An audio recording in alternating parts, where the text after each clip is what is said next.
How is it that the American Negro, who for so long has been a second-class citizen in the United States... Still is, I'm sorry. Well, how is it that he's contributed so much to American culture? Well... Music, dance, everything you can think of. Well, I have to be very modest about that. I would say certainly as we look at the African peoples in Nigeria, for example, I just got a wonderful invitation to go to Nigeria to be present at the installation at the Governor General Ezekwe, an old friend, who will now, and I had to cable him. I'm in Australia. I certainly would like to be with you, but I'm out here with some good folks. But I'll get to Nigeria later. Mr. Robeson, do you feel that Africa is to some extent an affinity for it, a home, or do you still feel America is essentially your home? How do you feel? Well, let me come. Yeah, I'll come to that in just a second. But to come back to it, so I would say the Africans and the American Negroes have turned out to be an extraordinarily gifted people. The great tragedy is that by not making us full-class citizens as yet in America, they may be losing, I don't know how much yet. And to come back, I would say that unquestionably, I am an American, born there. My father slaved there. Upon the backs of my people was developed the primary wealth of America, the primary wealth. You have to have accumulated wealth to start, to build. You did it another way here in Australia. You had to build your accumulated wealth too. You just came and took it, you know what I mean? And that's what they did in most of the countries. That's what you Europeans did. You just took it. We got to catch up with you a little bit. And so in America. So there's a lot of America that belongs to me yet, you understand? But just like a Scottish American is proud of being from Scotland, I'm proud for being African. Now in our school books they tried to tell me that all Africans were savages, till I got to London and found most of the Africans I knew were going to Oxford and Cambridge and doing very well, and learned their culture. And even once somebody had the temerity, after one had conquered the Chinese people and imposed upon them the opium trade and everything else, to suggest that they were a backward people, just the people who had been civilized so long over the rest of you folks didn't make any sense at all. So somewhere it was wonderful to find about the colored peoples of the world that they were very advanced. So I would say today that I'm an American who is infinitely prouder to be of African descent, no question about it. No question about it. I'm an Afro-American, and I don't use the word American ever loosely again. Now, this was the feeling. This was the feeling. That's right. That when you were in London about 1937, 38, you really had the world at your feet. Then, I mean, you're a tremendous success. You were recognised over the world, and yet you went back to America. Was this? Right. This was the feeling that took you back? I felt I had to go back to my people. That's right. The going was tough, and today I can go back. I just had my passport renewed. I could go back to pretty tough times now. But any time I could get a telegram next week that the Negro people had gathered somewhere in one of their conferences, as they could, and say, Paul, in the difficulties that are going on in America, would you come back and help us? I would take the plane as soon as I finished my engagements. To my melanin family and spiritually conscious brothers and sisters around the world, I am Brother Tommy. And it is time to get it in. One love, family. This video discusses black genocide being charged against America. 70 years ago, black activists accused the U.S. of genocide. They should have been taken seriously. The charge, while provocative, offers a framework to reckon with systemic racial injustice, past and present. Paul Robeson and other members of the Civil Rights Congress submit a report on police brutality and systemic racism against black people, accusing the U.S. of genocide, to the United Nations. Alex Hinton is a distinguished professor of anthropology and director of the Center for the Study of Genocide and Human Rights at Rutgers University, Newark. He is also an author, most recently of It Can Happen Here, White Power and the Threat of Genocide in the U.S., and of The Anthropological Witness, a forthcoming book about his 2016 experience testifying as an expert witness on the charge of genocide at the Khmer Rouge Tribunal in Cambodia. 70 years ago this month, on December 17, 1951, the United Nations received a bold petition, delivered in 2 cities at once. Activist William Patterson presented the document to the UN Assembly in Paris, while his comrade Paul Robeson, the famous actor and singer, did the same at the UN offices in New York. W.E.B. Du Bois, a leading black intellectual, was among the petition's signatories. The group was accusing the United States of genocide, specifically, genocide against black people. The word genocide was only 7 years old. It had been coined during World War II in a book about Nazi atrocities, and adopted by the United Nations in 1948, though no nation had yet been formally convicted of perpetrating a genocide. The 240-page petition, "We Charge Genocide, the Crime of Government Against the Negro People," was meant to be sensational. America had been instrumental in prosecuting the Nazis at Nuremberg, and now its own citizens were turning the lens back on the U.S. in the most horrifying, accusatory terms. Instead, mainstream media largely ignored it. The New York Times and Washington Post mentioned the petition in brief stories buried in the back pages. The Chicago Tribune condemned it for shameful lies. Raphael Lemkin, the Polish jurist who had coined the term genocide, publicly disagreed with the whole basis of the petition, saying it confused genocide with discrimination. The drafters of the document hadn't expected it to go anywhere. They knew the U.S. had too much power at the U.N. for the petition to be taken up. They had written it less as a formal charge than as a presentation of an allegation, loosely written in the model of a legal brief. They hoped, though didn't expect, that the General Assembly, Commission on Human Rights or another party at the U.N. might take up the issue for deliberation. That never happened. But today, 70 years later, the document has a new resonance amid the patent injustices of police brutality that continue to occur and racial inequities in health care on display, especially throughout the pandemic. We Charge Genocide explored these kinds of issues at length, making a compelling case for thinking about structural racism as genocide, which demands not only condemnation but also redress and repair. To consider the arguments in We Charge Genocide, drafted by some of the most notable figures in the mid-century civil rights movement, offers important insights into the current moment and how to move forward. Two events set the stage for the Black genocide charge in 1951, one international, and one domestic. The first was close to a miracle. After 2 years of political haggling following Nazi atrocities, UN member states each agreed to relinquish a small piece of their sacrosanct sovereignty when the body passed the 1948 Convention on the Prevention and Punishment of the Crime of Genocide.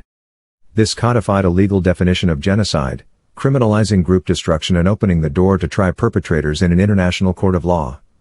Since then, the convention has been used both to hold perpetrators of genocide accountable in places like Rwanda, the former Yugoslavia and Cambodia and, importantly, to set up or pave the way for remediation mechanisms after it's been established that genocide occurred. The convention defined genocide as acts committed with the intent to destroy, in whole or in part, a national, ethnical, racial or religious group, as such. It also specified that these acts include not just killing but also attempted group destruction through bodily or mental harm, impeding reproduction, harsh living conditions and child removal. Second, the Black civil rights movement gained momentum after World War II. Freedom struggles and racism became a focus of worldwide attention, and the newly established UN, which included a Commission on Human Rights, provided a new, global platform for protest against racism in the U.S. Black activists used it to internationalize and broaden their movement, in part by reframing it in terms of human rights. Two prior petitions preceded We Charge Genocide. In 1946, the National Negro Congress delivered an 8-page petition to the UN Secretary General asking him to take action on the subjugation of Black Americans, particularly in the South, where 10 million Black people lived in deplorable conditions. The UN, mired in politics, failed to act. But the petition had some success, particularly abroad, in drawing attention to the plight of Black Americans. Seeing the potential of such petitions, the NAACP, frustrated by the U.S. government's slow pace of racial reform, undertook a much more ambitious initiative. On October 23, 1947, it presented an extensive, 95-page appeal to the world. Petition to the UN. The statement, which garnered much more attention, lambasted the U.S. for denying a host of human rights to its Black minority population. We Charge Genocide, a project of the Civil Rights Congress, followed in this tradition, but it was even more ambitious and inflammatory, explicitly situating its documentation of U.S. racism within the framework of genocide, a new kind of crime, freshly outlined by the UN. We Charge Genocide starts with killing. The petition documents hundreds of killings and other abuses, some involving police, which took place from 1945, when the UN was established, to 1951. It asserts that more than 10,000 Black people had been lynched or killed, often for something as small as failure to say sir or tip their hats. Many more, it adds, suffered from serious bodily and mental harm from beatings, assaults and the terror caused by the constant threat of such attacks. Direct violence was only one part of the charge. Another part was the systematic treatment of black people within society. The petitioners were taking the minimalist language of the UN Convention on Genocide, about things like conditions of life, and giving it shape and form with real-world examples.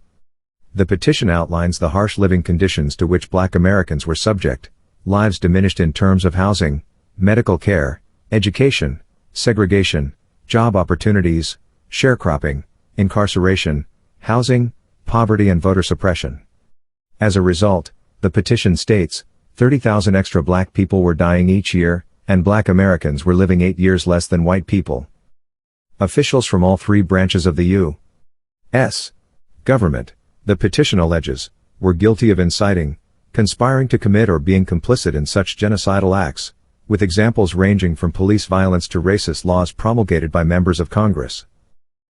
Proof of black genocide, the petition concludes, is everywhere in American life, and as the conscience of mankind, the UN General Assembly should not stand by silently but should instead both condemn the U.S. and demand that the country take steps to stop the genocide and prevent its persistence.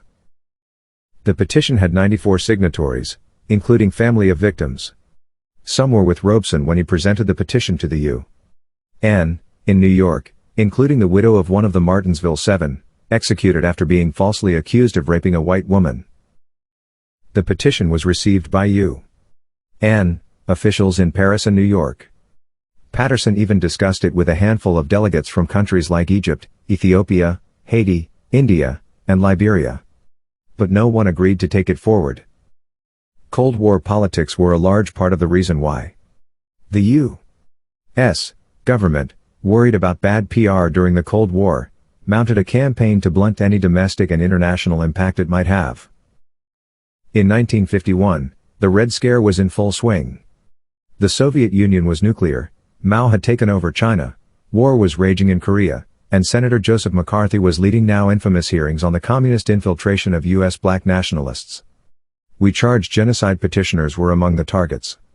The government had already confiscated Robeson's passport, which is why he presented the document in New York. It seized Patterson's after he presented the petition in Paris. The U.S. government launched a campaign to discredit the petition, fearing it would inflame tensions at home and impugn the country's reputation abroad. The sometimes bombastic, communist overtones of the petition, as well as the communist associations of some of the petitioners, made it easy even for sympathetic Americans to see it in an anti-American, ideological light. Eleanor Roosevelt gave a UN address defending the U.S. in response to the document. In an interview, she emphasized black progress while calling the genocide accusation ridiculous. The U.S. also enlisted more moderate black luminaries to condemn the petition. Some, like NAACP leader Walter White, agreed to do so since they were wary of Patterson and wanted to distance the black civil rights movement from communism. America's immense international clout also helped bury the issue. The architect of the idea of genocide, Lemkin, was still working tirelessly to achieve U.S. ratification of the UN Genocide Convention, which faced resistance, especially from Southern Democrats, precisely because they feared the U.S. would be accused of genocide against its black population, and couldn't afford to alienate the U.S. Lemkin responded to the petition by publicly supporting the official U.S. view, emphasizing the improving situation of black Americans while claiming the petition was a maneuver by communist sympathizers to divert attention from the genocide of Soviet subjugated people. And so, in a moral failing of his otherwise distinguished career, Lemkin downplayed the long history of violence committed against black Americans. Genocide means annihilation and destruction, he stated, not merely discrimination. In fact, the arguments in the document, especially with the benefit of some distance from the Cold War anxieties of the time, looked very compelling. While many may think that genocidal annihilation only looks like Nazi mass murder, the UN Genocide Convention clearly incorporates more nuanced forms of destruction than that. Lemkin dismissed the lynchings and other killings detailed in We Charge Genocide as actions against individuals, not intended to destroy a race. But the petition detailed how such violence was not just individual but deeply intertwined in the fabric of American society. Perhaps most importantly, it made the case that the systemic and structural nature of racism against black people in the U.S. was what made it genocide, a novel legal argument to expand the understanding of genocide that turned out to be ahead of its time. In recent years, some genocide scholars have begun to think in terms of structural genocide. This sort of understanding could also be applied to, for example, the Uyghur people in China, where the group faces a sort of social death. Ironically, Lemkin's own early scholarship provided an important foundation for this view of genocide. When he coined the term genocide in his 1944 book Axis Rule in Occupied Europe, Lemkin defined it as a coordinated plan of different actions aiming at the destruction of essential foundations of the life of national groups. This process, Lemkin stated, had two phases. 1. Destruction of the national pattern of the oppressed groups, the other, the imposition of the national pattern of the oppressor. Such group destruction was carried out not just by killing but by political, social, cultural, economic, biological, religious, moral and physical means that crushed the spirit of the victim group. This is exactly the sort of interwoven tapestry of group diminishment we charge genocide sought to establish as constituting the genocide of black Americans. Genocide seems, and is, hugely divisive, and it's unlikely that the UN would formally accuse its wealthiest member of the crime, even in the past. But the petitioners weren't wrong to situate black American history in that bleak context, and doing so gives us, maybe surprisingly, some routes forward. The UN remediation guidelines for mass human rights violations like genocide have some clear goals. These include safeguarding basic human rights of the offended group, investigating abuses and providing redress. What might such remedy look like? Monetary payment is an obvious form of compensation, and an establishment of genocide can help advance current discussions around such reparations. Efforts to remedy historical injustices in other parts of the world offer other examples: education, health services, criminal trials, structural reforms, that have also been implemented in response to genocide. And even in the face of only accusations, let alone convictions, of genocide, truth-seeking commissions have been held to take seriously the charge and determine and acknowledge the extent of abuse. As the U.S. reckons with how to address its racial injustices, past and present, such examples of remedy for mass human rights violations give us a framework to think about how to do it justly and with full acknowledgement of the wrongs committed. Thanks for listening, family.